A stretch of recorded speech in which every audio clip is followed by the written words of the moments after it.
Salut les potos, on se retrouve aujourd'hui pour la revue de l'épisode 6 de Vinland Saga. Un épisode qui était encore une fois ultra riche en émotions, une vraie masterclass. Allez, sans plus attendre, c'est parti. Alors l'épisode commence avec le serpent et sa clique qui commencent par notifier certains vols par-ci par-là un peu dans la ferme de Ketil. Puis ils sont du coup en train d'investiguer et on nous ramène directement à Einar qui est en train de développer son idylle, si on peut l'appeler comme ça, avec Arrête ou Anna, j'oublie toujours son nom, mais en tout cas, la servante personnelle de Monsieur Ketil. On remarque après que la servante de Monsieur Ketil, elle ne vit pas tant la vie rose non plus. Hein. On l'a vu, elle s'est fait gifler par la femme de Ketil. Après, tu m'étonnes aussi, hein. C'est la femme de Ketil et qu'elle, c'est la servante personnelle de Ketil. Et vu la différence d'âge, tu m'étonnes. Moi, si moi j'étais une femme et qu'il y avait une fille qui se tapait mon mari tout le temps, ce serait pas forcément bien vu en effet. Mais en tout cas, de toute façon, elle la frappe sous prétexte que oui, voilà, elle travaille pas assez, que c'est une fainéante et tout, blablabla. Tu connais l'histoire, la jalousie, la haine, tout et tout.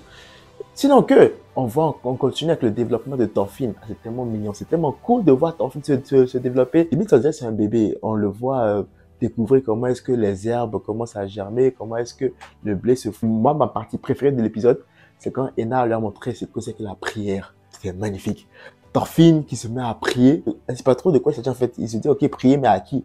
Et du coup, Einar lui explique que tout là, il se met à prier en même temps avec Thorfinn. Ah, ça, c'était vraiment beau. Ça, j'ai vraiment kiffé cette partie. Maintenant, on en vient à ce qui sera, d'après moi, le fil conducteur de cet épisode. C'est l'arrivée du fils aîné de Monsieur Ketil, Thorgil. Thorgil qui savait être un grand guerrier. En fait, il y a Thorgil et t'as Ormar, qui sont littéralement comme le jour et la nuit. En fait, Thorgil discute avec son père. Et là, il dit, ouais, mais Ormar, on pourrait peut-être commencer à l'envoyer en guerre et tout, ce serait pas mal. Et là, du coup, Ketil explique que justement, bah, Ormar n'est pas fait pour la guerre. Il est fait pour tout ce qui est genre, tout ce que Ketil fait, en fait. Et que Ormar, la guerre, c'est pas son truc. Et là, du coup, Thorgil prend l'exemple de Knut. Knut, qui, au départ, était juste un garçon, un froussard, et qui maintenant est devenu limite le roi d'Angleterre, un tyran, un génie de la guerre. Et donc, il prend l'exemple pour dire que Ormar aussi pourrait devenir comme ça, mais on sait que Ormar n'a pas eu Askeladd comme mentor. C'est une toute autre histoire, donc ce serait pas forcément la même chose. Donc du coup, ils croisent le serpent. Le serpent leur montre qui étaient les responsables des vols commis dernièrement. Là, on se rend compte que c'est un frère et une sœur, des gamins qui n'ont même pas 13 ans déjà et qui volaient justement pour pouvoir subvenir aux besoins de leur mère qui était malade et puis de leur petit frère qui n'était pas encore en âge de faire quoi que ce soit.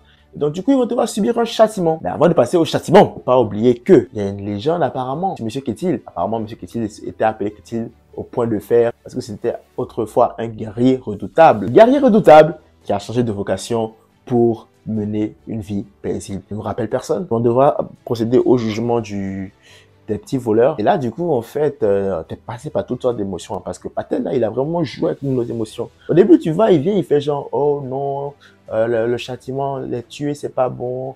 Leur couper les bras, c'est pas une bonne chose. On va les faire travailler et puis ils vont payer la dette de leur père parce qu'il faut aussi rappeler que leur père était un ouvrier de Ketil qui a disparu. On comprend qu'il est mort là, clairement.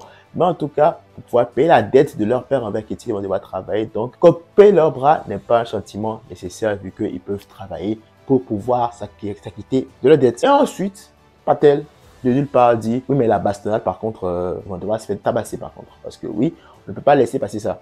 Donc là, en fait, pendant toute cette séquence-là du jugement, t'as un Ketil, limite, c'est un yes man. En mode, il dit oui à tout, il dit, ah ouais, c'est vrai, c'est vrai. Il dit oui. Et on dirait que limite qu'il a peur d'exercer un jugement sur cette situation. À ce stade-là, on se dit, en fait, pourquoi est-ce que Ketil agit comme ça, tu vois? Il dit, mais attends, c'est pas normal. Pendant tout ce temps-là, Ketil a une attitude bizarre où il dit oui presque à tout et il a même peur de porter un jugement. Vient le moment où il faut tabasser les enfants. Et d'ailleurs, shout out à Styr, le grand frère, qui a toujours voulu protéger sa petite sœur et qui voulait prendre n'importe quelle punition pour les deux.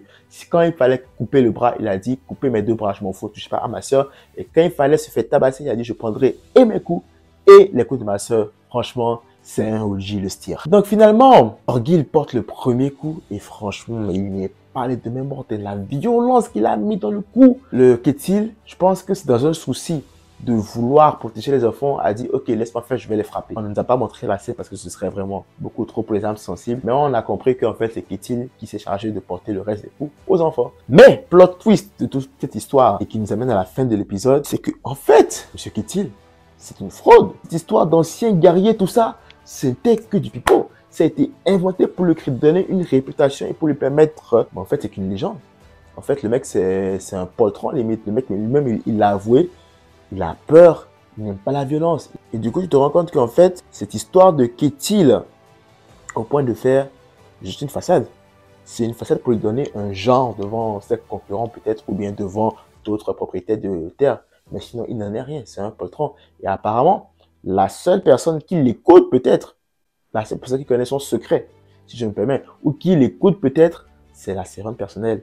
Anne Red, je sais pas.